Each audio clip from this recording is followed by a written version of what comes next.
Elle sortit par ce beau matin de fin mai, se dirigeant vers la pharmacie pour récupérer ses médicaments contre les allergies et une brique de lait d'amande pour ses smoothies, ignorant à quel point ce voyage allait bientôt lui paraître banal.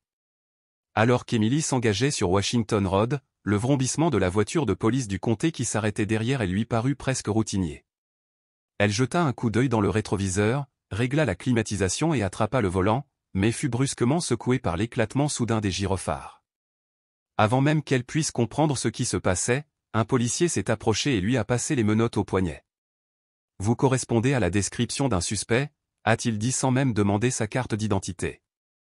La confusion l'envahit tandis qu'il la conduisait hors de la voiture, le sac de pharmacie bruissant sur le siège passager, attirant les regards curieux des passants. C'était un vendredi d'août de la mi-mars, et les rues de Géorgie semblaient endormies, comme si même les premiers rouges-gorges pressentaient l'approche du week-end. Emily s'efforçait toujours de passer un vendredi doux ou de terminer la semaine dans une réflexion sereine, mais ce matin-là allait bouleverser toute son histoire. La nouvelle de son arrestation a fait des vagues dans tout l'État, secouant des communautés de Savannah à Atlanta. Ce qui avait commencé comme un simple passage pour des médicaments est devenu un moment révélant à quel point une vie peut facilement être bouleversée par une simple déclaration non vérifiée. À la maternité de l'hôpital Saint-Maries de San Antonio, la lumière du soleil filtrait à travers les hautes fenêtres. Emily était allongée sur son lit postpartum, la main posée sur la petite joue de son nouveau-né. Le travail durait depuis plus de 12 heures, ses yeux étaient cernés, son corps épuisé, mais un léger sourire persistait sur ses lèvres. « Tu lui ressembles comme 2 gouttes d'eau », murmura-t-elle à son bébé endormi, regrettant Logan, son mari, qui lui avait envoyé un SMS de Tucson, en Arizona, au sujet d'une affaire urgente avec un partenaire étranger.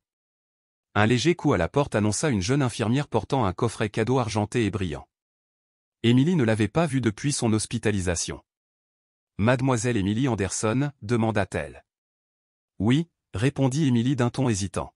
« C'est de la part de votre mari, il ne pouvait pas être là, mais il voulait vous envoyer une surprise. Félicitations pour votre accouchement sans problème. » D'une main tremblante, Emily dénoua le ruban et souleva le couvercle. À l'intérieur se trouvait une enveloppe scellée posée sur une pile de papier soigneusement triée. S'attendant à une lettre d'amour, elle ouvrit la première page et son sourire disparut. En gras, on pouvait lire « Contrat DE prêt $120 000 emprunteur, Emily Anderson Miller. Taux d'intérêt, 22% par an, composé. » Son cœur battait fort lorsqu'elle consulta le calendrier de remboursement, près de $3 000 par mois en capital et intérêts. À côté des papiers se trouvait le gribouillage familier de Logan. « Emily, je suis désolé de ne plus pouvoir tout porter. La situation est devenue incontrôlable. Je dois filer, il me recherche, et si je ne disparais pas, toi et le bébé serez en danger. J'ai contracté ce prêt en ton nom, mais crois-moi, c'est la seule issue. Pardonne-moi. Logan. » Des larmes lui brouillèrent la vue. « Non, c'est impossible, » murmura-t-elle. L'infirmière, alarmée, demanda qui l'avait envoyé. Emily ne put que bégayer qu'un homme avait déposé la boîte à la réception et prétendait être son mari. Elle se précipita vers son téléphone, le numéro de Logan sonna, suivi d'un message automatique, actuellement indisponible. Toujours la même réponse glaciale. Quelques minutes plus tard, Emily s'effondra au sol, prise de vertige. Une autre infirmière se précipita, hypotension. Apportez le brancard. Des liquides et un léger sédatif la ramenèrent à la conscience une heure plus tard, seule dans une chambre individuelle. Son bébé avait été transféré temporairement en néonatologie, mais l'esprit d'Emily s'emballait à l'idée de la trahison de Logan et des chiffres terrifiants qui définissaient désormais son avenir. Sans parents, seulement un frère aîné, Jason, à Corpus Christi, et Emily se sentait complètement seule. Elle appela sa belle-sœur Lorraine, dont la voix ne trahit aucune surprise. Logan emprunte de l'argent depuis des mois. Il a dit qu'il utiliserait ton nom pour les formalités administratives, et maintenant il part pour la Floride. Les jointures d'Emily blanchirent tandis qu'elle serrait son téléphone. En milieu d'après-midi, elle a pris d'assaut le poste des infirmières, « Je veux parler à la police. » 3 heures plus tard, un agent a examiné le logo Sulfen Financial estampillé en rouge sur les documents de prêt. Si la signature est la vôtre, vous êtes responsable, sauf si vous pouvez prouver qu'elle a été falsifiée. Vous devrez déposer une demande de vérification et fournir des preuves pour les poursuites. Emily pouvait à peine parler. « Je viens d'accoucher. Je ne suis même pas encore rétablie. » Cette nuit-là, Emily était allongée près de son bébé, dont la peau rose et les cils palpitants semblaient parfaitement innocents. Elle pressa son visage contre sa douce joue. Je suis tellement désolé que tu sois arrivé dans ce monde, et je t'ai déjà laissé tomber dans un état où je ne sais même plus à qui faire confiance. Elle a envoyé un message à Nathan Rogers, un ancien camarade de classe en journalisme qui travaille maintenant au magazine The Vertex. Nat, aide-moi, s'il te plaît. C'est réel. Logan m'a trahi. Je suis coincé.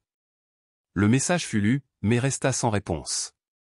Emily resta assise, immobile, dans un coin, la lumière crue du néon projetant une lueur maladive sur son désespoir. Son quatrième appel à Logan ne rencontra que le même message indisponible. Lâche, murmura-t-elle, la gorge serrée de rage. Puis son téléphone sonna, le SMS d'un numéro inconnu. Coopérez et vous vivrez. Sinon, vous savez ce qui arrive. Pas de nom. Pas d'informations sur l'expéditeur. Impossible de répondre. Seule dans la pièce vide, à l'exception des légers mouvements du bébé et du léger bip du moniteur cardiaque, Emily appuya sur le bouton d'appel infirmière. À l'arrivée de Madison, l'infirmière en chef de nuit, Emily lui remit le message menaçant. « On ne peut pas le retrouver ici », dit Madison doucement. « Mais si vous ne vous sentez pas en sécurité, signalez-le à la police. Et ne faites confiance à personne d'autre qu'à votre avocat et aux autorités. » Emily se mordit la lèvre, l'esprit en ébullition. Elle appela son cousin Aaron Lawson, ancien notaire d'El Paso. « Aaron. On m'a piégé. Logan a contracté un prêt de $120 000 à mon nom. » En attendant sa réponse, la réalité s'imposa. Emily Anderson n'était plus seulement une jeune maman, elle était devenue la débitrice insouciante d'un crime dont elle ignorait l'existence. « Je n'ai jamais rien signé, ils ont livré les documents de prêt à mon lit d'hôpital. »« Quoi, oh mon Dieu? Avez-vous une photo des documents? Envoyez-les-moi tout de suite. Je demanderai à un collègue de l'étude notariale de les examiner. » Emily a pris des photos du contrat de prêt dans son intégralité et me les a envoyées. 15 minutes plus tard, Aaron a rappelé, la voix tendue. Ce contrat est vérifié numériquement, mais votre signature semble erronée. On dirait qu'elle a été découpée dans un autre document, l'encre est incohérente.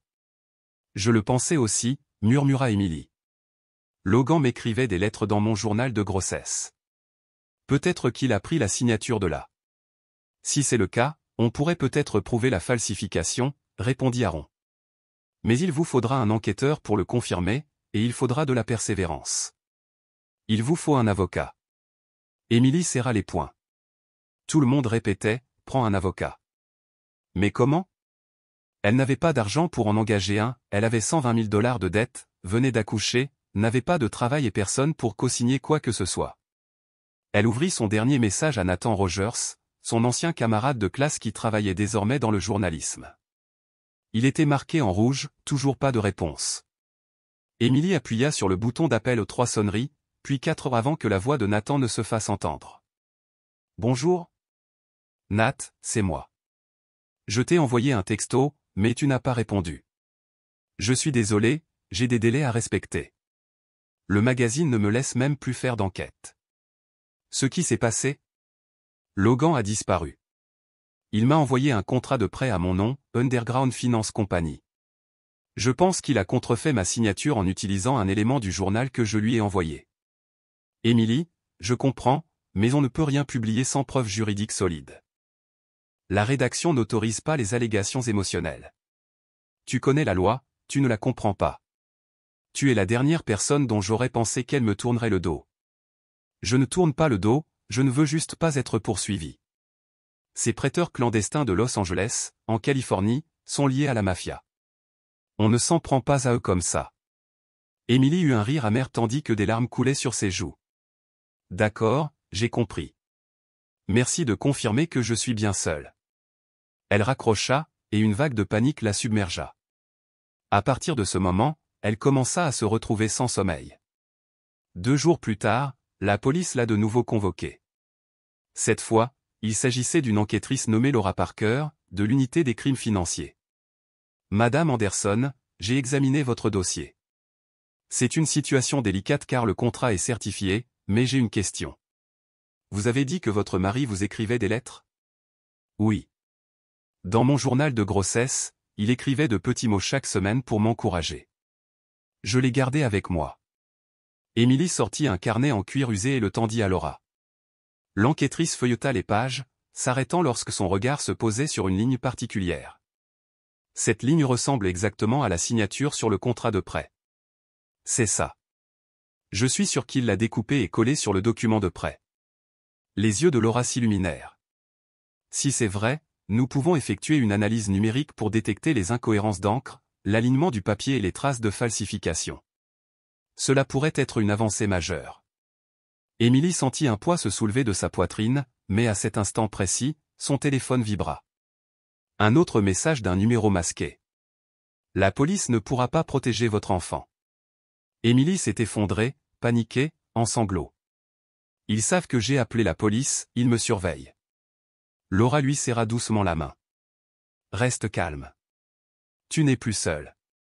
Mais j'ai besoin de ta force. Si nous résolvons cette affaire, nous ne te sauverons pas seulement, nous sauverons aussi des dizaines d'autres femmes. Émilie hocha la tête, les yeux rouges et humides. Ce soir-là, elle retourna dans une chambre temporaire chez sa meilleure amie Heather, une infirmière qui travaillait avec elle avant son congé maternité. « Tu es sûr de vouloir rester ici ? L'appartement est minuscule, le lit est exigu, dit Heather en installant les couvertures. N'importe où, tant que ce n'est pas à l'hôpital. Je suis terrifié. Je vais être honnête, Émilie, si nous n'étions pas si proches, j'aurais pu penser que tu étais dans le coup aussi. Quoi ? La voix d'Émilie tremblait. Regardez ce qui se dit sur Facebook. On dit que vous avez fait semblant d'être une victime pour éviter de payer vos dettes. Un groupe vous a qualifié de meilleur escroc de San Antonio. Émilie serra son oreiller et se mordit la lèvre jusqu'à ce que de petites égratignures apparaissent sur sa peau. Je n'ai arnaqué personne. Je voulais juste accoucher, élever mon enfant et croire que mon mari était un homme bien. Je sais, mais les réseaux sociaux s'en fichent. Ils veulent juste une photo et un titre sensationnel. Si Logan se fait prendre, le tribunal vous croira-t-il ? Heather se tut, puis soupira. Si tu n'insistes pas, personne ne te croira. Émilie regardait par la petite fenêtre. Les lumières de la ville scintillaient comme des lucioles solitaires dans l'obscurité. Son enfant dormait dans un coin de la pièce. Elle s'approcha et posa doucement sa main sur sa poitrine. « Maman n'abandonnera pas, murmura-t-elle. Je pourrais tout perdre, mais je ne te laisserai pas grandir comme l'enfant du débiteur. Émilie, murmura Heather, tu m'as toujours, et peut-être même Laura. Ne me lâche pas. Émilie hocha la tête. Ses yeux étaient injectés de sang, mais pour la première fois, une lueur apparut. Les ténèbres l'entouraient toujours, mais elle savait désormais qu'elle pouvait encore se tenir debout. Une semaine après son deuxième signalement, Émilie commença à sentir un changement d'air autour d'elle, au sens propre comme au figuré. Le petit appartement d'Heather, leur abri temporaire, se trouvait dans un vieil immeuble délabré de la banlieue de San Antonio, au Texas. Pas d'ascenseur. Porteur le bébé jusqu'au 3e étage l'épuisait jusqu'à l'os. Mais ce n'était pas l'escalier qui la fatiguait le plus, c'étaient les regards en coin des voisins qui se détournaient rapidement à son passage, le hochement de tête glacial du caissier de la supérette qui ne lui avait pas dit bonjour quand elle était venue chercher des couches, le marmonnement dédaigneux d'un chauffeur de VTC sur son Bluetooth, « Je dois prendre cet arnaqueur dont tout le monde parle ». Émilie n'avait pas besoin d'aller sur Internet pour savoir ce qui se passait, mais un soir, Heather lui tendit le téléphone. « Je pense que tu devrais voir ça, mieux vaut le plus tôt possible. » Émilie se figea en regardant l'écran, un groupe Facebook local de plus de 12 000 membres avait publié « Jeune maman, 120 000 $ de dette arnaque ou histoire à pleurer ?» Plusieurs sources affirment qu'Emily Anderson, 29 ans, a accepté de contracter un prêt pour son mari et a ensuite simulé une arnaque pour esquiver le remboursement ou une nouvelle arnaque pour contourner le système. Des centaines de commentaires ont suivi. Seuls quelques-uns étaient neutres, la plupart étaient condamnatoires. Elle est restée silencieuse tout en profitant de l'argent. Et maintenant, soudain victime, attention, elle va probablement simuler un effondrement et lancer une cagnotte GoFundMe. De nos jours, les femmes savent agir. Émilie s'est effondrée sur le sol, sans voix. Qui a posté ça, croassa-t-elle. Le compte appartient à une certaine Sophia Bennett. J'ai fouillé un peu, elle était à l'école avec Logan. Tu te souviens de la fête du Nouvel An l'année dernière? Logan l'avait invitée et l'avait qualifiée de partenaire d'investissement. Partenaire d'investissement en mon cul. Plutôt ma maîtresse. Mais elle semble s'y connaître en prêt, elle pourrait même être directement impliquée. Émilie se prit la tête dans les mains, la panique lui obscurcissant la vue. Ma tête? Heather, je n'arrive pas à respirer. Bois de l'eau. Calme-toi. Comment? Ils me poursuivent. Ils menacent mon bébé. Ils veulent me faire perdre la tête. Tu ne perds pas la tête. Tu viens d'accoucher. On te pousse à bout, mais je te jure. Je ne les laisserai pas te bousculer, cria Émilie, sa voix basse et tremblante, non pas en sanglots bruyants mais en larmes silencieuses qui s'infiltrèrent dans l'épaule d'Heather. Le lendemain matin, le téléphone d'Émilie vibra à nouveau, accompagné d'un message d'un numéro inconnu, ne laissez pas votre enfant avoir d'accident cette fois-ci. Une photo était jointe, un plan lointain d'un enfant jouant dans la cour d'école. C'était son fils. La panique envahit Émilie. Ses mains tremblaient lorsqu'elle sortit précipitamment de la pièce en criant « Heather, je dois aller à l'école, il le surveille. » Heather enfila une veste et attrapa les clés. « Allons-y. Je conduis. Reste calme. Ne fais pas de scène. » À l'école maternelle Little Sunshine, le fils d'Émilie était en sécurité. L'enseignante a confirmé qu'aucun inconnu ne l'avait approché. Mais lorsqu'Émilie a demandé s'il y avait des caméras de sécurité autour de la cour de récréation, son cœur s'est serré. « Je suis désolée, a dit l'enseignante, nous n'avons une caméra qu'à l'entrée principale. La cour intérieure n'est pas surveillée. » Dehors, Émilie aperçut un homme vêtu d'une veste noire et d'une casquette de baseball, debout de l'autre côté de la rue, les mains dans les poches, la tête baissée. « Heather, cet homme, tu le vois, murmura Émilie, essoufflée. On ne peut pas l'affronter. Il faut appeler la police. Il nous faut des preuves, une photo. Heather leva son téléphone, mais l'homme leva les yeux, se retourna et se fondit dans la foule. Émilie serra le poing si fort que ses ongles lui enfoncèrent la peau. Ce soir-là, une notification est apparue, Nathan Rogers a partagé un nouvel article. Sur son blog Vertex, il avait publié « Le silence tue la justice », racontant l'histoire d'une femme accusée alors qu'elle élevait un enfant et luttait contre une dépression postpartum, son mari disparu, et la justice exigeant qu'elle prouve son innocence. Émilie, figée, lisait. À la fin, Nathan écrivait « Elle s'appelle Emily Anderson. Je la connais depuis la fac.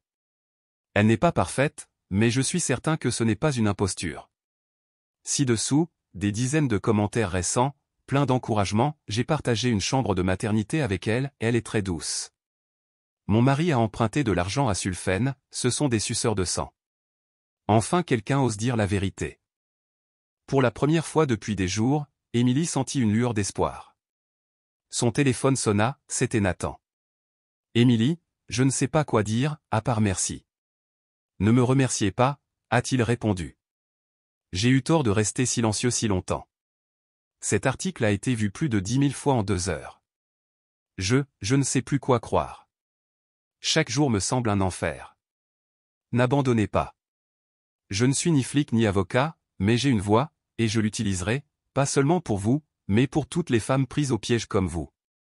Émilie serrait son téléphone, le cœur battant au-delà de la peur. Pourtant, l'espoir est la chose la plus fragile.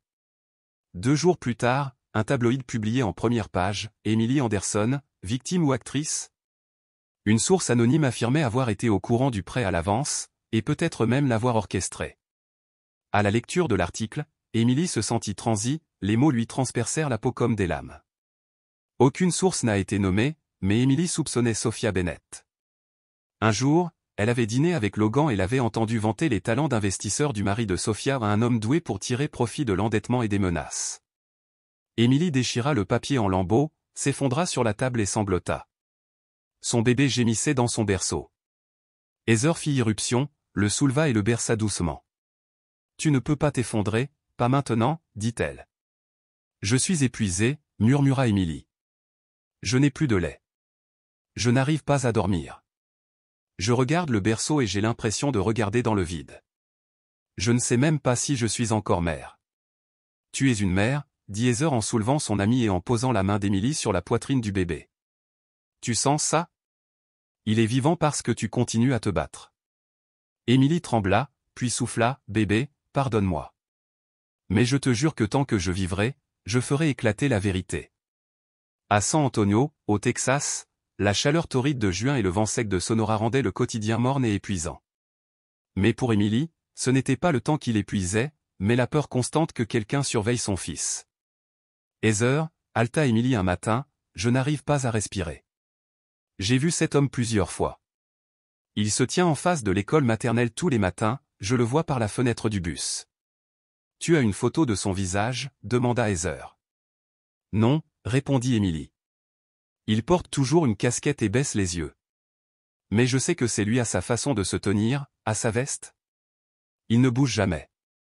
Heather soupira, observant les cheveux ébouriffés et les yeux creusés d'Emily. Elle toucha le front de son amie. As-tu dormi?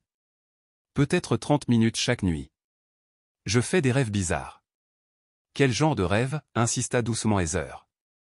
Emily hésita, sa voix à peine murmurée. Je tiens mon bébé dans mes bras et je traverse une immense place. Soudain, une foule m'entoure. Ils ne parlent pas, ils me fixent comme des statues vivantes. Je crie, mais personne ne bouge. Puis une main se tend et attrape mon bébé. Je le poursuis, mais mes pieds restent cloués au sol. Ses cris s'estompent, comme s'ils sortaient du fond d'un puits. Heather déglutit, consciente de l'ampleur du traumatisme d'Emily.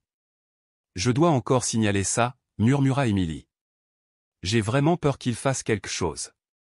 Ce matin-là, Emily désigna un sac plastique sur la table. À l'intérieur se trouvait une poupée, la tête coupée et rattachée avec du ruban adhésif blanc. Sur son front, une inscription au marqueur rouge disait « Si maman peut agir, bébé peut pleurer ». Heather se couvrit la bouche. « Oh mon Dieu, qui ferait ça ?» Je ne sais pas, dit Emily d'une voix tremblante. Tout ce que je sais, c'est que je vis en enfer. Au commissariat, l'enquêtrice Laura a examiné la poupée et écouté Emily raconter l'histoire de l'homme étrange devant l'école maternelle. Il est là depuis 3 matins d'affilée, a dit Emily en lui tendant le jouet. J'ai peur qu'il kidnappe mon fils. L'expression de Laura devint grave. Nous demanderons les images de surveillance du quartier et de l'école, promit-elle.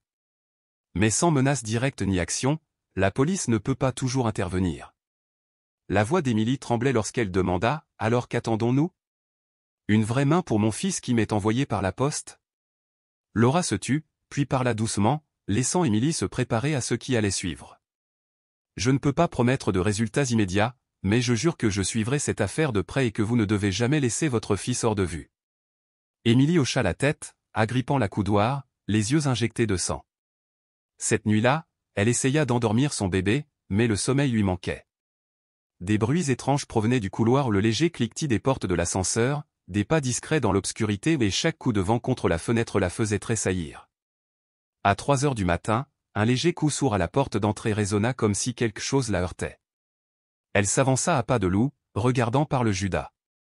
Personne ne se tenait là. Par terre, un mot gisait, un coin coincé dans le bord du tapis. Se penchant, elle l'aplatit et lut cette phrase unique et cruelle, « Tu ne mérites pas d'être mère ». Emily s'effondra sur le sol, les mains sur les tempes, l'esprit partagé entre réalité et cauchemar. « Heather, il faut appeler un médecin », marmonna-t-elle d'une voix tremblante. Quelque chose entraîne mon fils dans l'obscurité. J'entends quelqu'un faire les 100 pas dehors toute la nuit. Le médecin secoua la tête, l'inquiétude se lisant dans les rides autour de ses yeux. Je vais lui prescrire un sédatif léger, mais si ça ne s'améliore pas, elle aura besoin d'un soutien post-traumatique. Emily ricana. Je ne vais nulle part. Je ne laisserai pas mon enfant. Si vous voulez m'envoyer en hôpital psychiatrique, il faudra d'abord que vous me tuiez. Il échangea un regard avec Heather, qui tendit la main et prit celle d'Emily. Personne ne t'emmène nulle part. Mais tu dois dormir, tu dois manger. Si tu meurs, on s'occupera de lui.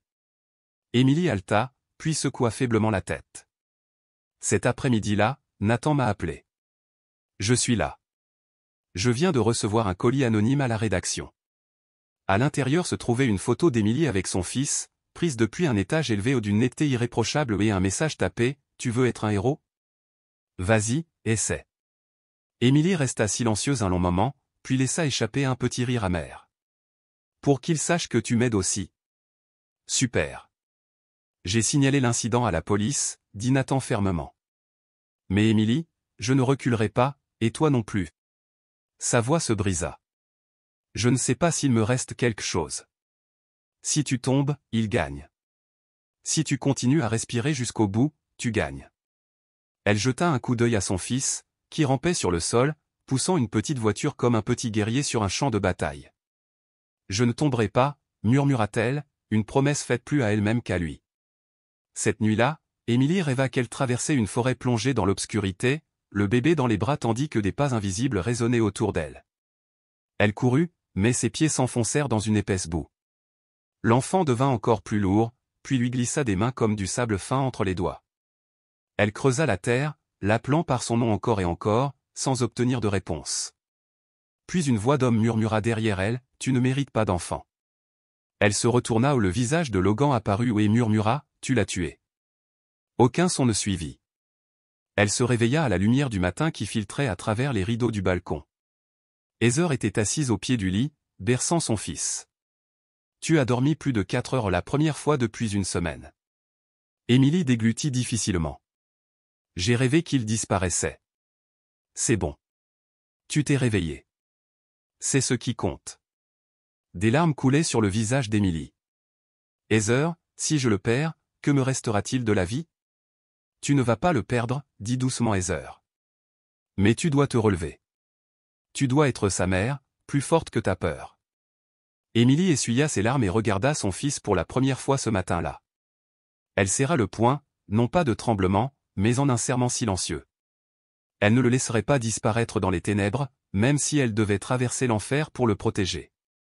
28 jours après son accouchement, Émilie fixait le calendrier comme s'il marquait une vie entière plutôt qu'un mois. Malgré les nuits blanches, les messages menaçants, les regards critiques à chaque sortie ou chaque cauchemar de cris dans le noir, son fils, Lucas, était toujours en vie, souriant, lui serrant le doigt chaque fois qu'il avait faim. Mais cela rendait les choses encore pires, elle ne pouvait pas le laisser grandir dans un monde qui qualifiait sa mère de complice. « Heather, il faut que je revoie Laura, dit-elle. Je me suis souvenu de quelque chose d'important. » « Quel détail ? » Dans le journal de grossesse de Logan, il a écrit quelques mots d'amour et j'ai réalisé que la signature sur le contrat de prêt avait été découpée sur cette même page. « Tu es sûr ? Demanda Heather. J'ai comparé l'encre, le trait de plume, les taches, ils correspondent exactement. Heather hocha la tête. Alors vas-y. Je m'occuperai du bébé. Dans la salle d'enquête du département de police de Westwood, à East Austin, Laura tapota des doigts tandis qu'Émilie étalait ses preuves sur le bureau. Elle ouvrit le journal de grossesse jusqu'à la 20e semaine. Regarde, dit Émilie en pointant du doigt. Logan a écrit, mon Émilie, chaque jour où tu restes forte est un jour où je crois que je serai un bon père. Et cette phrase, sa signature, Logan Anderson. Émilie déplia le contrat de prêt imprimé de sulfène. La signature a été prélevée sur cette écriture de journal. Vous voyez l'espacement étrange sur le fond du papier ? L'encre semble irrégulière. Laura fronça les sourcils et leva une loupe. Sous la lampe de bureau, le contrat révélait un léger décalage preuve d'un copier-coller. Je ne sais même pas par où commencer pour le prouver, murmura Émilie, mais je ferai tous les tests nécessaires. Pas besoin, dit Laura. On l'enverra au laboratoire d'analyse graphologique. S'il confirme que c'est un faux, le contrat est invalide. Et si on retrouve l'empreinte numérique de Logan, on pourra lancer un mandat d'arrêt international. Émilie resta assise dans un silence stupéfait tandis qu'une fragile étincelle d'espoir vacillait en elle. Mais préparez-vous, prévint Laura.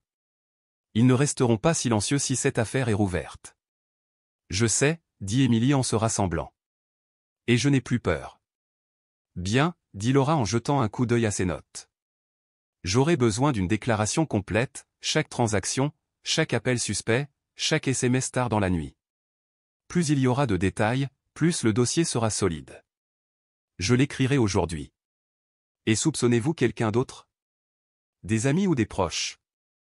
Émilie marqua une pause. Un nom lui vint à l'esprit. Sophia Bennett. Elle et Logan sont allés à Los Angeles ensemble. Je la soupçonne d'être impliquée. Je vais me renseigner sur ses antécédents. Ce soir-là, Heather prépara la soupe tandis qu'Émilie était assise à table, exposant chaque détail de sa déclaration, chaque voyage d'affaires, chaque vague commentaire sur des investissements urgents. À la fin, sa main tremblait tandis qu'elle écrivait « Je l'aimais si profondément autrefois que je pensais que personne d'autre ne pouvait me faire de mal, sauf lui. Maintenant, je suis prête à aimer autre chose, la vérité, car mon fils a besoin d'une mère qui ne cède pas aux mensonges. » Le lendemain matin, Nathan a appelé. J'ai quelque chose. Un collègue du service financier dit que Sulfen était lié à une affaire de blanchiment d'argent l'année dernière à Los Angeles, mais que l'affaire a été enterrée. Quelqu'un n'a-t-il été arrêté? Demanda Emily. Non. Ils ont utilisé une société écran appelée Miridan Consulting. L'adresse enregistrée correspond à celle utilisée par Logan pour m'envoyer ce colis l'année dernière. Miridan? Emily se leva brusquement. Un jour, Logan a laissé un dossier chez lui concernant un projet d'investissement qu'il voulait que nous présentions. Puis il a disparu sans jamais donner suite. Son pouls s'accéléra. Les pièces du puzzle se mirent enfin en place. Je me souviens qu'il y avait un logo, M, en spirale verte. Envoie-moi toutes tes photos, lui ai-je dit. Je les soumettrai via le système interne de la rédaction. Cet après-midi-là, Emily fouilla dans un vieil album photo sur son téléphone. Elle trouva une photo floue du bureau de Logan, mais le logo en forme de M en spirale sur un dossier était indéniable. Elle l'envoya. Plus tard, Laura a appelé, les résultats préliminaires du laboratoire de criminalistique étaient arrivés. La signature sur le document de prêt avait été copiée-collée, les niveaux d'encre ne correspondaient pas et il y avait des signes évidents d'altération numérique. Emily serrait le téléphone si fort que ses jointures en blanchissaient.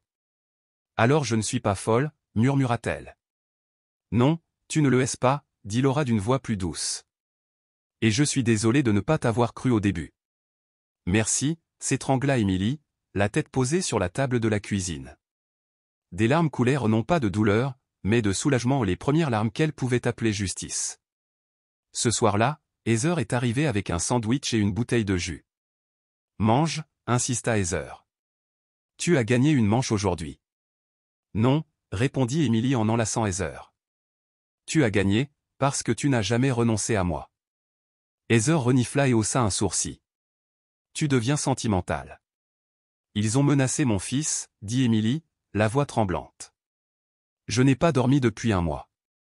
Je mérite d'être sentimentale. » Elles rirent ensemble pendant un moment, deux femmes épuisées se rappelant ce que cela faisait d'avoir à nouveau 20 ans, avant que la trahison et le chagrin ne s'abattent sur leur vie.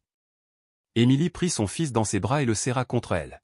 « Maman te promet que personne ne te fera de mal, même pas à quelqu'un qui s'appelle Anderson. » Elle n'aurait jamais imaginé que des termes comme « transfert transfrontalier » ou « faux passeport » feraient partie de son vocabulaire quotidien.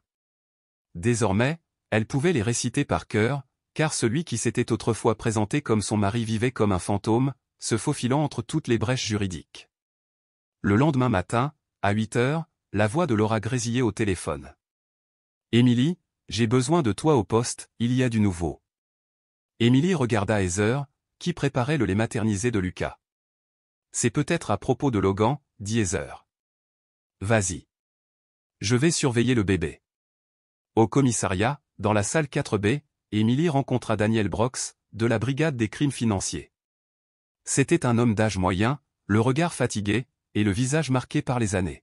« Voici le compte de Sulfen » dit-il en désignant un relevé bancaire sur son ordinateur portable. Juste après l'apparition du prêt de $120 000 à votre nom, $50 000 ont été retirés le premier jour et $70 000 3 jours plus tard. Le tout a été versé sur un compte dans une petite banque de Houston, au nom de Miguel Smith. Emily fronça les sourcils. « Je ne connais personne de ce nom. »« Pas étonnant, » répondit Daniel. « Ce n'est pas une vraie personne. Cette identité a été enregistrée avec un faux passeport de Floride, et nous avons des raisons de croire qu'il s'agit de Logan lui-même. » Laura poussa un dossier sur la table. La première page montrait des images de caméras de surveillance, un homme entrant dans une agence bancaire, casquette baissée, lunettes de soleil foncées sur le nez. « C'est lui », dit Emily d'une voix brisée. « Je reconnais sa démarche, la légère inclinaison de son cou et cette veste, je la lui ai achetée l'année dernière. » Daniel hocha la tête. « Nous avons déposé une demande de coopération auprès de la police de Floride. Il est actuellement à Houston, où il loue un appartement dans le quartier de Freedom Park. Le bail est au nom de Smith Consulting, une société écran. Il est répertorié comme consultant en projet de transport. Est-il toujours là? Les caméras de circulation montrent qu'il a été aperçu pour la dernière fois il y a 3 jours dans une station-service près de la voiture de location. » Le cœur d'Emily battait à tout rompre. Chaque cellule de son corps vibrait. « Je veux le confronter au tribunal. » Je veux qu'il voie que je ne suis pas restée silencieuse. Le ton de Laura s'adoucit. Si tout se déroule comme prévu, nous aurons bientôt un mandat d'arrêt international. Mais nous avons besoin de la coopération de la Floride et de davantage de preuves à l'appui, votre témoignage, la preuve de sa fausse identité. Que puis-je faire maintenant? La première étape consiste à signer ce formulaire d'identification visuelle et à nous dire tout ce dont vous vous souvenez concernant le comportement de Logan avant sa disparition. Emily prit le stylo, les yeux rivés sur la photo. Un jour, il a reçu un email avec une pièce jointe intitulée document PDF chiffré. Quand je lui ai posé la question, il s'est figé et a éteint son ordinateur portable. Elle marqua une pause. Ça aurait pu être un faux passeport. Et il m'a dit qu'il avait un voyage de dernière minute au Mexique, mais j'ai trouvé un email de confirmation pour la Nouvelle-Orléans. J'étais trop épuisé par la grossesse pour le confronter. Laura l'a noté. Daniel a demandé, Logan a-t-il déjà évoqué son intention d'aller en France, en Allemagne ou ailleurs? Emily réfléchit. Un jour, il m'a dit qu'il aimerait vivre à Charleston, en Caroline du Sud. Quand je lui ai demandé pourquoi, il a répondu, juste une idée, un endroit avec une architecture riche. On pourrait facilement s'y perdre. Daniel échangea un regard avec Laura et hocha la tête. Chaque détail compte. Cet après-midi-là, la lumière du soleil filtrait par la fenêtre de leur petit appartement tandis qu'Emily et Heather étaient assises ensemble. Emily venait de finir d'allaiter Lucas et racontait chaque détail, Houston, le faux nom, le faux passeport, la société écran. Ils ne l'ont toujours pas arrêté, car la justice est réelle, mais lente, dit-elle, la voix tendue. J'aimerais pouvoir le traîner moi-même devant le tribunal, le forcer à nous regarder, lui et son fils, dans les yeux. Heather lui prit la main. Alors, écris-lui une lettre. Ne l'envoie pas, purifie-toi. Emily hésita, puis déposa Lucas dans son berceau. Elle prit un stylo et du papier. La première ligne trembla, mais sa main trouva enfin son rythme. Logan, je ne t'écris pas pour m'excuser, te plaindre ou te supplier. Je t'écris pour que tu saches que j'ai vécu dans les ténèbres que tu as créées, mais que je n'y suis pas morte. Tu as contrefait ma signature, usurpé ton identité, mais tu ne peux pas falsifier la vérité. Notre fils Lucas n'aura pas besoin de savoir qui tu es, mais il saura qui je suis, une mère qui s'est battue pour lui jusqu'au bout. Ce soir-là, Nathan a appelé par vidéo. Son visage familier illuminait l'écran. Ça va, demanda-t-il. Tant que je respire, ça va. Bonne nouvelle. Mon dernier article sur le blanchiment d'argent via l'identité des épouses a été publié dans le New York Times. Plus de 30 000 vues, et 3 femmes ont été contactées. Elles aussi ont été piégées par leur mari et ont contracté des prêts. Emily se figea. Ce n'est pas seulement toi, dit Nathan. C'est une habitude, et tu es le premier assez courageux pour la briser. Un léger sourire se dessina sur les lèvres d'Emily, le premier depuis des jours. Peut-être que je n'ai pas encore perdu. Le lendemain matin, Laura a rappelé. Emily, Logan vient d'être repéré dans un café à Houston. Nous avons obtenu une ordonnance de placement en détention provisoire et travaillons en coordination avec Interpol. Il ignore qu'on l'a retrouvé. Emily agrippa la coudoir de sa chaise, le cœur battant. Combien de temps avant que? Dans les 72 heures. Préparez-vous. Elle prit une profonde inspiration. Elle était prête depuis le moment où elle avait refusé de se taire. Il est sorti par la porte. Laura marqua une pause, puis dit doucement, et maintenant, la justice est enfin rendue, Emily. Nous suivons sa piste pour le faire connaître. Emily raccrocha, assise dans un silence stupéfait. Puis elle regarda son fils, qui jouait avec une peluche en lambeaux. Lucas, tu n'as pas besoin de savoir quel jour nous sommes. Mais un jour, si quelqu'un te demande quand ta mère a commencé à se faire justice, ce sera aujourd'hui. Jour 36 après l'accouchement. Emily s'est réveillée à 4 heures du matin, non pas à cause des pleurs de Lucas, mais à cause d'un battement de cœur étrange et rapide, comme jamais auparavant. Une sensation. Elle sortit discrètement du lit, jeta un coup d'œil à son fils endormi et entra dans le salon. Son téléphone était silencieux. Aucune nouvelle. Mais elle savait que quelque chose allait arriver. Heather s'est réveillée et a trouvé Emily debout près de la fenêtre, regardant au loin. Tu ne dors pas.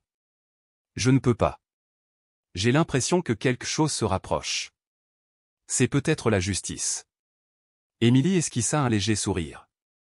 J'aimerais bien y croire. Mais la justice me semble un luxe que les gens comme moi n'ont pas. Plus maintenant. Tu n'es pas seul. 10 heures. Réunion d'urgence, département de police de San Antonio. Laura l'a menée, rejointe par Daniel, l'expert financier, et un représentant d'Interpol.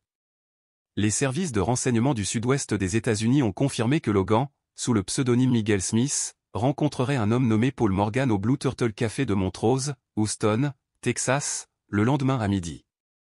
Morgan était soupçonné d'être un intermédiaire financier du marché noir. A-t-il des caméras sur place? Oui. Notre équipe placera un mini-enregistreur audio dans le café que Paul apportera. Est-ce qu'on va procéder à l'arrestation sur place? Demanda Laura. Oui, mais il nous faut un élément déclencheur pour baisser la garde de Logan. Quelque chose de familier. Un visage du passé. Tout le monde s'est tourné vers Emily. Moi, Alta TL. Pas de rencontre en personne. Mais nous utiliserons ton ancien compte de réseau social, celui que Logan suivait, pour t'envoyer un message. Il apparaîtra comme s'il provenait d'un vieil ami. OMS? Bruyère. Heather haussa un sourcil. Moi. Oui. D'après les données, votre compte a interagi avec les photos du mariage de Logan il y a 2 ans. Nous allons les utiliser. Vous lui enverrez un message, lui disant que vous êtes de passage à Houston pour une affaire immobilière prometteuse et que vous aimeriez le rencontrer. Emily hocha la tête, sa poitrine se serrant. Alors c'est la fin. Pas encore. Mais c'est le plus proche qu'on ait jamais vu d'une mise en cage. Le lendemain matin. Houston, Texas. Le soleil était de plomb. Logan, assis au Blue Turtle Café, lunettes de soleil à la main, feuilletait un journal de Floride. Mais son regard était constamment errant. Un message est apparu sur son téléphone, de la part de Heather Wilson 88. On peut se voir à 12h15 au café? Je suis ici avec un investisseur. Belle opportunité. Logan répondit, d'accord. Mais pas trop en public. Je ne veux pas être photographié. Dès qu'il l'a envoyé, les traceurs GPS de la police ont localisé sa position. Un agent infiltré et déguisé travaillait déjà comme barista à l'intérieur. 12h11. Logan se leva, sortit son portefeuille et se dirigea vers la porte. Mais avant qu'il puisse partir, 2 hommes costauds en civil se présentèrent devant lui. Monsieur Miguel Smith? Logan se figea. OMS. Police internationale. Vous êtes en état d'arrestation pour usage de faux documents et êtes recherché en vertu de l'article 347 du Code pénal américain. Avant qu'il puisse réagir, les menottes claquèrent. Tout se passa très vite, comme dans un film au ralenti. Les gens dans le café se retournèrent pour le regarder. Logan se débattit. Vous vous trompez de personne. Je suis citoyen de Floride. Nous avons des preuves du contraire, notamment votre passeport original et les documents de prêt déposés frauduleusement au nom de votre femme. À ce moment-là, une femme est sortie de la voiture de police. L'enquêteur Laura. Elle regarda Logan droit dans les yeux, sa voix froide et tranchante. Bonjour, Logan Anderson. Tu as laissé une trace. Il est temps de la nettoyer. Le visage de Logan pâlit. Ses lèvres remuèrent. Emily. Il savait qu'elle en faisait partie aussi. Laura a sorti son téléphone et a écouté un enregistrement audio de la rencontre de Logan avec Paul la veille, où il avait avoué. J'ai dû utiliser son nom pour le prêt. Si c'était à moi, aucun prêteur ne l'aurait approuvé. Mais je ne pouvais pas refuser ce genre de piège. Logan resta silencieux. 1 heure après l'arrestation, Emily a reçu un appel vidéo de Laura. Emily. Il est en garde à vue. Pris en flagrant délit. Emily ne répondit pas immédiatement. Elle fixa simplement l'écran, le visage de Laura brouillé par les larmes qui lui montaient aux yeux. Merci. Et merci-moi pour ne pas avoir rompu. Il sera extradé dans les 72 heures. Nous avons désormais presque tout ce qu'il faut pour engager des poursuites. J'espère juste que le tribunal ne fermera plus les yeux. Laura hocha la tête, ses yeux brûlant de quelque chose de féroce et de réel. Si c'est le cas, c'est moi qui frapperai à leur porte. Le lendemain matin. Les gros titres ont inondé la presse. Le masque d'un mari parfait arraché lors d'une arrestation à Houston, au Texas. La vérité choquante derrière le nom de ma femme sur un prêt frauduleux. Nathan a envoyé un message. Il est à terre. Il est temps de raconter toute l'histoire. Émilie a répondu. Il ne reste plus qu'un chapitre, n'est-ce pas? Ouais. Le dernier. Et tu es celui qui l'écrit. Ce soir-là, Heather et Émilie restèrent assises ensemble pendant que Lucas dormait paisiblement. Elles se regardèrent un long moment, sans rien dire. Puis Heather a pris la parole. Les nouvelles sont partout aujourd'hui. Les avez-vous lues en entier? Non. Pourquoi pas? Parce que je n'ai plus besoin d'entendre ce que le monde pense. Je sais que la seule chose qui compte, c'est que je n'ai pas fui. Alors c'est fini maintenant, n'est-ce pas? Émilie regarda son enfant, puis par la fenêtre. Presque. Mais pas parce que Logan a été arrêté. Parce que j'ai vaincu la peur en moi. Alors, quelle est la prochaine étape? Émilie sourit, un sourire doux et sincère. Emmener Lucas au parc. Lui montrer que le monde est toujours beau, même si sa mère est tombée un jour. Haute cour de San Antonio, Texas. Octobre. Le procès de Logan Anderson pour fraude et usurpation d'identité financière s'est déroulé par une matinée fraîche. Une file de journalistes attendait derrière les grilles en fer noir, les appareils photo crachant à chaque pas de l'accusé tandis qu'il était escorté à l'intérieur. Émilie était assise au premier rang, serrant contre elle un châle vert mousse. Heather avait dit que cela correspondait à l'ardeur de ses yeux lorsqu'elle était furieuse. Elle ne tremblait pas. Pas de sueur. Pas de panique. Juste un étrange silence. Pas la paix, mais le silence qui suit la survie à la tempête et le fait d'entrer dans son œil une dernière fois. Le greffier du tribunal a annoncé.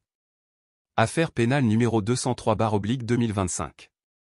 Le défendeur Logan Anderson est inculpé en vertu des articles 392, 248, 169 et 4 sens du Code pénal américain. Chef d'accusation, falsification de documents et fraude organisée. Des menaces personnelles et l'usurpation d'identité à des fins financières pesaient sur Émilie tandis qu'elle croisait le regard de Logan. Il était assis à la table de l'accusé, les cheveux coupés courts et visiblement plus clairsemés, mais son regard restait le même, indifférent, froid, comme si le monde entier était une pièce de théâtre dont il n'avait jamais besoin de mémoriser le texte. Margaret Wells, l'avocate d'Émilie commise d'office par le Bureau d'aide juridictionnelle publique, s'est levée à la barre. C'était une femme d'âge moyen, calme et déterminée.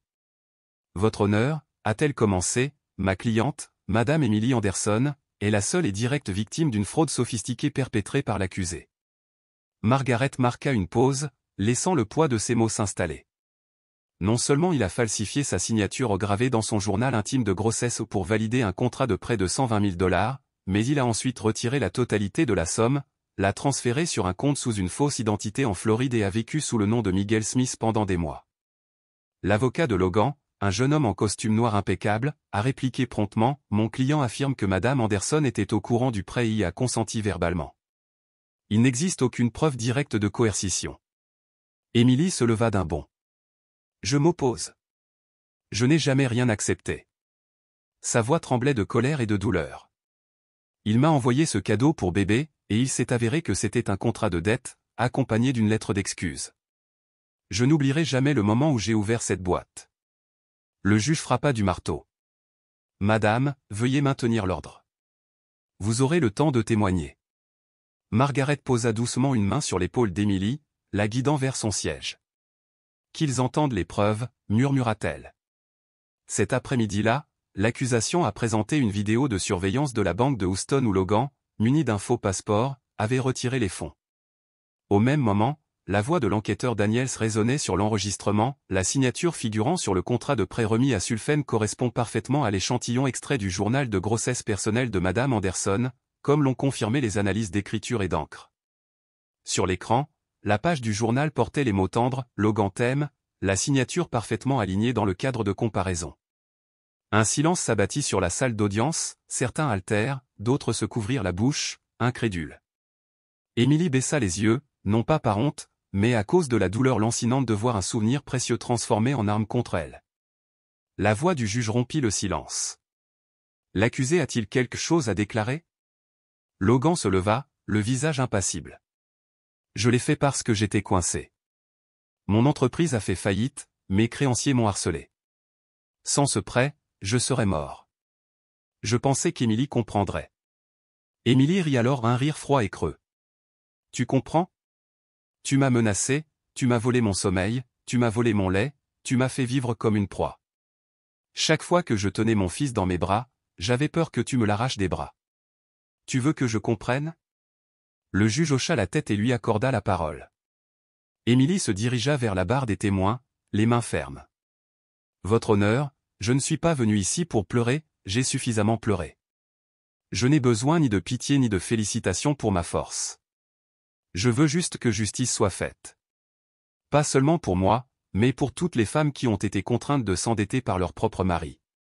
C'est de la violence, invisible mais dévastatrice. Un applaudissement retentit au fond de la salle. Nathan Rogers, le journaliste qui l'avait cru le premier, se leva et applaudit. Le juge frappa du marteau en guise d'avertissement, mais son regard exprimait un respect indéniable. À la fin de l'audience, le juge a lu le verdict. Sur la base des preuves recueillies, des témoignages et de l'analyse médico-légale, le tribunal déclare le contrat de prêt au nom d'Emily Anderson nul et non avenu. L'accusé, Logan Anderson, est condamné à 8 ans de prison, privé de tout droit financier pendant 10 ans après sa libération et condamné à rembourser $120 000 à titre de restitution. L'écho du marteau résonna comme des chaînes invisibles qui se détachaient. Emily s'effondra sur le banc, pleurant de soulagement. Heather la serra dans ses bras. « Tu as réussi. »« On a réussi », murmura Emily. Le lendemain, Emily a reçu une lettre d'une organisation appelée Free Modern. On l'invitait à incarner une nouvelle campagne, Femmes, la propriété financière de personnes. Dans un petit bureau du centre-ville de San Antonio, elle a rencontré Lucy Collins, la coordinatrice de campagne pleine d'entrain. « Emily, je suis votre dossier depuis le début. Vous n'imaginez pas à quel point vous avez changé des vies. » Emily secoua la tête. « Je voulais juste être en paix avec mon fils. » Lucy sourit chaleureusement. « C'est exactement pour ça que tu es un symbole. Beaucoup de femmes sont piégées dans des escroqueries financières déguisées en mariage. Tu as été la première à mettre le système en lumière. » Un après-midi tranquille de week-end, Emily emmena Lucas au parc. Il balbutia ses premiers mots, maman, biscuit, oiseau. Rire et soleil les entourèrent. Elle s'assit sur un banc en bois, lui tendant une bouteille d'eau, lorsqu'elle remarqua une enveloppe dans son sac.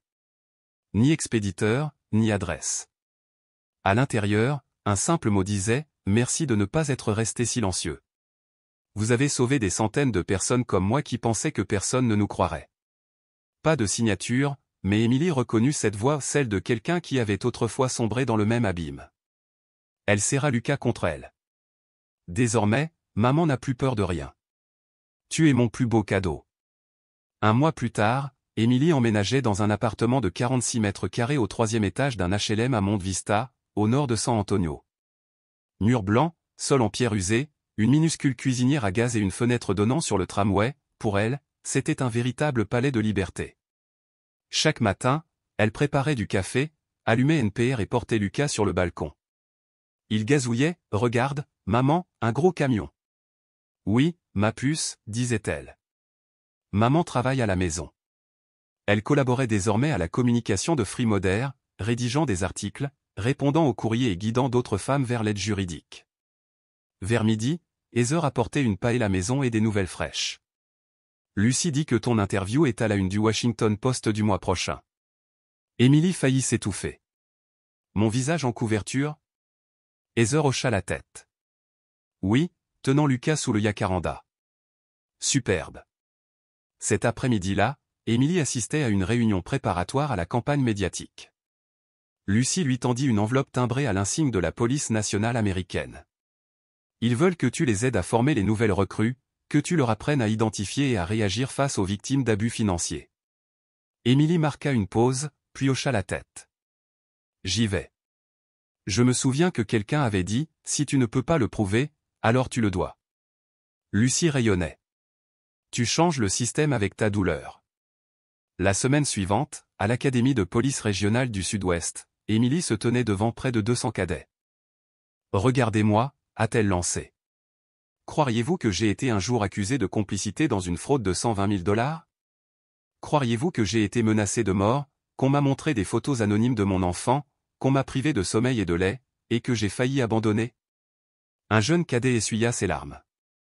Je suis désolé, mais comment avez-vous survécu? Émilie sourit. Il n'y a pas de formule magique. J'avais une amie qui ne m'a jamais quitté, un détective qui me croyait, un journaliste qui disait la vérité et un bébé qui ne cessait de me regarder comme si j'étais son monde. Les applaudissements ont rempli la salle non pas pour un discours, mais pour une vérité crue et sans phare. L'histoire d'Émilie a rappelé à tous que derrière chaque victime se cache une société qui doit faire mieux. Ce soir-là, Émilie rentra chez elle et trouva sur son bureau une pile de lettres, remises en main propre à Frimoder. Elle les ouvrit avec soin, caressant les vieilles blessures des écrivaines. Une lettre, d'Olivia de Minneapolis, lui coupa le souffle. Mon mari m'a imposé un prêt de $30 000 et m'a laissé avec un bébé. J'ai failli vendre mon lait maternel. Puis j'ai lu votre histoire. Maintenant, je crois que je peux commencer. Des larmes de renaissance coulaient sur le visage d'Émilie. Une semaine plus tard, à Brackenridge Park, elle organisait le premier rassemblement des « Returnés », un cercle ouvert à toute personne trahie, exploitée ou contrainte à la soumission. 10 femmes étaient présentes, puis 12, puis 20. Un homme transgenre murmura « J'étais autrefois l'Émilie de quelqu'un dans son histoire de Logan ». Heather passa Lucas dans ses bras à Émilie et lui tendit une bouteille d'eau. « Regarde-toi, tu es une leader. » Émilie secoua la tête. « Pas moi. Je suis juste restée après l'orage. » Heather sourit. « Exactement, tu es resté et tu as allumé les lumières pour les autres. » Tard ce soir-là, ils étaient assis au bord de la rivière San Antonio, les lumières de la ville dansant sur l'eau. « Tu aurais cru que ça arriverait un jour ?» demanda Heather. Émilie regardait droit devant elle, la douce brise nocturne caressant son visage. « Je pensais être une mère comme les autres. Je n'aurais jamais imaginé me retrouver devant un tribunal ou devant les médias.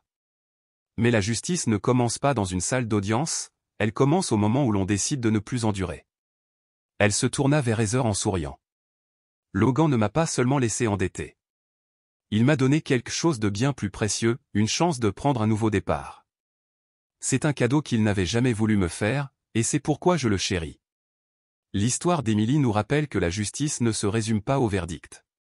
Elle réside dans le courage de parler, la foi en la vérité et les liens d'amitié et de maternité qui nous permettent de traverser toutes les tempêtes. L'abus financier est une forme de contrôle silencieuse et dangereuse, et ce n'est que lorsqu'il est dénoncé qu'il peut être vaincu. Nul n'est débiteur de la trahison, chacun mérite d'avoir la chance de prendre un nouveau départ dans la lumière. Si cette histoire vous a touché, aimez notre chaîne et abonnez-vous. Votre soutien nous permet de partager ces histoires touchantes, presque tous les jours. À bientôt.